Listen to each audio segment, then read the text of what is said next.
Indo British advanced pain clinic నొప్పి మాయం surgery దూరం ఫర్ అపాయింట్మెంట్స్ 9155515563. అవును, చాలా ఇది ఎక్కువైపోయింది. అంటే ఎక్కువ అవడం కాకుండా మీరు అన్నట్టు ఈ నారీ ఫిల్మ్ ఐఎమ్ సో హోప్ఫుల్ ఏదో దీనికి ఒక అద్భుతమైన 1 2 3 4 స్టెప్ వైజ్ సొల్యూషన్ వస్తుందని నేనైతే వెయిట్ చేస్తున్నాను. ఎందుకంటే చదువుకున్న వాళ్ళలో ఇండిపెండెంట్గా ఫైనాన్షియల్గా మనం తిని సంపాదించుకునే పరిస్థితిలో ఉండే లేడీస్కి కూడా వీళ్ళెవరండి డిక్టేషన్ ఇవ్వడానికి? వాళ్ళని ఊడిపడ్డారు ఎక్కడి నుంచి అయినా. స్త్రీ గర్భాన్ని ఛేదించుకుని పుట్టిన వాళ్ళు వీళ్ళందరూ. నిత్యశ్రీ ఒక డైలాగ్ చెప్తుంది, మీరు వినుంటారు కదా, అందులో వైరల్ అయింది కదా. దాంట్లో అమ్మాయి చెప్పే అన్నీ మొత్తం ఒక్కొక్క చెప్తుంది కదా, ఆ విషయాలు అన్నీ ఈ సినిమాలో ఉంటుంది. ఎందుకంటే లేడీస్కి ఇలా జరుగుతుంది అనేది నిజం, దానికి సొల్యూషన్ ఉంటుంది దీంట్లో. దానికి సొల్యూషన్ ఉంటుంది అనేదే నాకు చాలా హ్యాపీగా ఉంది. ఎందుకంటే ఎప్పుడు ఏది జరిగినా బట్ ఎలా సొల్యూషన్ ఇస్తుంది అనేది వండర్ఫుల్. డైరెక్టర్ గారు చాలా బాగా చేశారు. నేను కూడా అనుకోలేదు అది క్లైమాక్స్ అలా ఉంటుందని. మీరు ఆల్మోస్ట్ ఈ పవర్ఫుల్ అంటే ఇది ఎందుకు నాకు హ్యాపీ అంటే ఆమెని గారు, మీరు ఎప్పుడు కొంచెం హోమ్లీ, ఇది కూడా హోమ్లీ క్యారెక్టరే కానీ ఎక్కువ పవర్ఫుల్ వన్ కంటే కూడా you always been on the adjusting content వచ్చి అలాంటి ఉన్న కంటెంట్ ఉన్న కథ ఇది. అలాగే కొడుకు పేరెంట్స్ ఉంటారు కదా, ఇప్పుడు ఒక తల్లి సింగిల్ పేరెంట్ కొడుకుని ఇలా పెంచాలి అలా పెంచాలి తను ఇలాగే ఉండాలి అనే ఒక మైండ్ సెట్తో ఒక థాట్తో చేసినప్పుడు ఆ కొడుకు ఎలా ఉంటాడు, ఎలా ఉండగలుగుతాడు, అమ్మకి ఎంత న్యాయం చేయగలుగుతాడు, ఎంత జస్టిఫై చేస్తాడు, చేయకపోతే ఆ అమ్మ ఏం చేస్తుంది, ఆ కొడుకు అలా చేసి చేయకపోతే అమ్మ ఏం జస్టిఫై ఇస్తుంది మళ్ళీ దానికి, ఇవన్నీ సినిమాలో ఉంటుంది. ఇప్పుడు ఒకటి ఆమెను గారు మీరు కొడుకు అన్నారు కాబట్టి మా దాదాపు 15 ఏళ్ల అబ్బాయిలు అక్కడి నుంచి వాళ్ళ ఐడియాస్ ఫామ్ అవుతూ ఉంటాయి. అసలు స్త్రీ ఏమిటి, ఆవిడని గౌరవించాలా లేకపోతే మన కోసం వర్క్ చేయడానికి ఉన్న ఒక స్త్రీని కొట్టచ్చా కొట్టకూడదా, ఇంట్లో నాన్న అమ్మని కొడితే పిల్లలు అదే నేర్చుకుంటారు, నాన్న అమ్మ మీద దారుణంగా అరుస్తే పిల్లలు అదే నేర్చుకుంటారు. కాబట్టి అలా చూస్తే 15 ఏళ్ళ నుంచి దాదాపు ఒక 30 ఏళ్ల వయసు 30-35 ఏళ్ల వయసు వచ్చే వరకు అబ్బాయిల పెంపకం అంతా కూడా ఇన్ఫ్లుయెన్స్ అంతా ఇంటి నుంచి వస్తుంది. అప్పుడు హెల్ప్లెస్గా ఉండే అమ్మలు ఏం చేస్తారు అమ్మని గారు?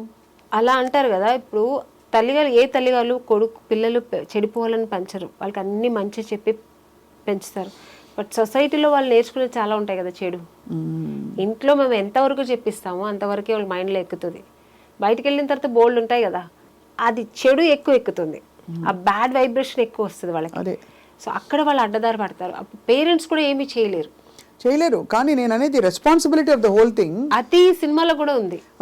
అదే ఇప్పుడు పిల్లవాడి వాల్యూస్ ఎట్లా ఉండాలి, హోంవర్క్ టైంకి చేసుకోవడం, టైంకి తిండి తినడం, స్కూల్ బ్యాగ్ సర్దుకోవడం, పొద్దున్న లేవడం, ఇలా ఉండడం, అలా ఫ్రెండ్స్తో ఇలా ఉండడం, ఆ టైం చూడడం, ఇదంతా ఎవరికి ఇచ్చారు ఈ డ్యూటీ రెస్పాన్సిబిలిటీ? డ్యూటీ చార్ట్ అమ్మకి. నాన్నకి ఏమి ఇచ్చారు డ్యూటీ చార్ట్? పేపర్ చదువుకుంటూ మధ్య మధ్యలో విసిరి అమ్మ చేత అన్ని తెప్పించుకోవడం, లేదా ఆవిడని ఒకటి వేయడం కోపం వస్తే, లేదు లేటుగా బయటకు వెళ్ళి ఫ్రెండ్స్తో తిరిగి రావడం, ఇదంతా చెడు నేర్పే బాధ్యత అంతా మన సొసైటీ నాన్నకి ఇచ్చేసి. అందరి నాన్న అలా అని కాదు, భయం లాగా చెప్తున్నాను, 80% నాన్నగారు. సో ఇక్కడ మీరు ఈ క్యారెక్టర్ ద్వారా ఈ నారి సినిమాలో కూడా ఆల్మోస్ట్ అలాగే ఉంటది. మీరు ఎలా పెరిగారు రామని గారు? నాకు చాలా ఇట్లా కాదు, ఇక్కడ మా నాన్నగారు చాలా good. So is a Vaishyas మా నాన్నగారు. ఆయన వచ్చి ఏంటంటే ఒక చాలా భక్తిపూర్వకంగా ఉంటారు, ఆయన చాలా పద్ధతిగా ఉంటారు, చాలా ఆర్థోడాక్స్ ఫ్యామిలీ నుంచి వచ్చిన ఆయన. ఆడపిల్లలైతే గాజులు కూడా లేకుండా ఉండకూడదు, బొట్టు లేకుండా ఉండకూడదు పిల్లలంటే. అలా పెరిగాను నేను పెరిగిన. మా నాన్నగారు అలా పెంచారనమాట. మీకు అన్నయ్యలు తమ్ముళ్ళు ఉన్నారా? ఒక బ్రదర్ ఉన్నారు. Brother 2 sisters. ఎప్పుడు మీకు డిక్టేషన్ ఇవ్వలేదా తమ్ముడు గాని? మా బ్రదరు వాడు కొంచెం లిబర్టీగా ఉంటాడు, వాళ్ళ వైఫ్ని కూడా అలాగే ఉంటాడు. వాడు చాలా లిబర్టీగా ఉంటాడు, చాలా లిబరల్గా ఉంటాడు. వాళ్ళ పాపని కూడా అలాగే, వాళ్ళ వైఫ్ కూడా జీన్స్ వేసుకో హ్యాపీగా ఎంజాయ్ చేయి. So is very open mind. ఈ చాలా మంచివాడు వాడు. ఆ విషయంలో ఒక మంచి హస్బెండ్, ఒక మంచి తండ్రిగా ఉన్నాడు వాడు, నాకు ఒక మంచి బ్రదర్గా. So is very good. అలా అందరికీ ఉండదు. మా నాన్నగారు అయితే, అండ్ మా నాన్నగారు పర్టికులర్ ఇలాగా అట్లా ఉండకూడదని కాదు, సొసైటీలో మనము ఎంత, ఎందుకంటే ఆయన పెరిగిన విధం ఆయన కొంచెం ఒక ఆర్థోడాక్స్ ఫ్యామిలీ నుంచి వచ్చాడు కదా ఆయన, అందుకని ఆయన ఏంటంటే ఆడపిల్లలు అంటే ఇట్లా ఉండాలి, చక్కగా బొట్టు పెట్టుకోవాలి, చక్కగా పువ్వులు పెట్టుకోవాలి, చక్కగా వేసుకోవాలి, చక్కగా శారీ కట్టుకోవాలి, ఇలా అలాగే పెంచారనమాట నన్ను. అందుకని చేసేవాళ్ళంతా చెడుగా ఆయన ఎప్పుడు అనలేదు, అలా ఉండాలంటారు అంతే. ఒకవేళ నువ్వు అలా ఉండాలనుకుంటే అది వేరు, బట్ నువ్వు మా ఇంట్లో ఉన్నావా, నాకు ఈ పద్ధతి ఇష్టం, మా అమ్మని అలాగే ఉంచేవారు, నన్ను అలాగే హౌస్ వైఫ్ అంటే హౌస్ వైఫ్ లాగా ఉండాలని మా నాన్నగారు ఆ మైండ్ సెట్ అలాగా. మీరు లైఫ్లో బోల్డ్ డెసిషన్స్ తీసుకున్నప్పుడు ఎప్పుడైనా మీకు ఆలోచన వచ్చిందా, మీకు ఏమనిపించేది, మై లైఫ్ మై డెసిషన్ అనిపించేదా? అంతేనా? దీని కాన్సిక్వెన్సెస్ నావే అనా, లేకపోతే మంచి చెడు చెప్పేవారా ఇంట్లో?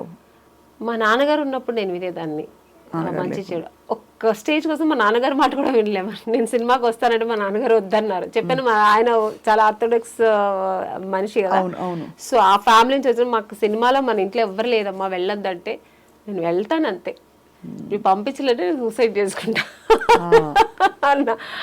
సో నా డెసిషన్ ఏమైనా ఒక్కసారి తీసుకున్నట్టే అది ఎవరి మాట వినను నేను. సో మా నాన్నగారి మాట వినలేదు, ఇంకా నిన్నగాక మొన్న వచ్చిన వాళ్ళ మాట ఎందుకు వింటాను నేను? సో నాకేది మంచి అనిపిస్తే అది నేను చేస్తాను. ఎక్కడ మీరు కాంప్రమైజ్ అవును, తగ్గను. ఇప్పుడు పుష్ప వస్తుంది కాబట్టి తగ్గేదేలే అంతే. అందరూ అలా ఉండగలిగితే బాగుంటుంది. మళ్ళీ మీరు చూడడానికి మాత్రం చాలా, అంటే అఫ్ కోర్స్ చాలా ఏంటది హోమ్లీగా అడ్జస్ట్ అయిపోతారు. అలా కూడా అడ్జస్ట్మెంట్ అవుతారు, చాలా అడ్జస్ట్ అవుతారు, చాలా తగ్గి నడుస్తారు, చాలా ఏమంటారు అంటే కాంప్రమైజ్ అవుతాను, చెప్పిందని కాంప్రమైజ్ అవుతాను చాలా. బట్ ఇది కాదు నేను ఇట్లా చెయ్యాలి అనుకున్నప్పుడు దానికి అడ్డొస్తే మాత్రం నేను కట్ చేస్తా, నా వల్ల కాదు, నేను ఇలాగే ఉంటా, నా కంఫర్ట్ కావాలి. ఎలా చేయాలో చెప్తే మేము కూడా సంతోషిస్తాం, అంటే అందరికీ అర్థం అవుతుంది కదా. అంటే నేను హీరోయిన్ అవను, మా నాన్నగారిని బ్లాక్ మెయిల్ చేశాను. నాన్నని ఏం చేస్తానులేండి, నాన్న కాబట్టి నాన్న హస్బెండ్ ఇంకా వచ్చిన తర్వాత ఇంకా మా బ్రదర్ అయితే వాడు సేమ్ నా క్యారెక్టర్ కాబట్టి వాడు నాకు అడ్జస్ట్ అయ్యి మేమిద్దరు అలా పెరిగాము. ఇంకా మా హస్బెండ్ అన్నప్పుడు సినిమాలు వద్దండి, నేను సినిమా చేస్తా. అవునా, చెప్పారా వద్దని? నేను ఫస్ట్ వద్దు పిల్లలు పుట్టారు, పిల్లలు చూసుకోండి, పెళ్ళైన తర్వాత విన్నాను, వద్దన్నా టైం తీసుకున్నా.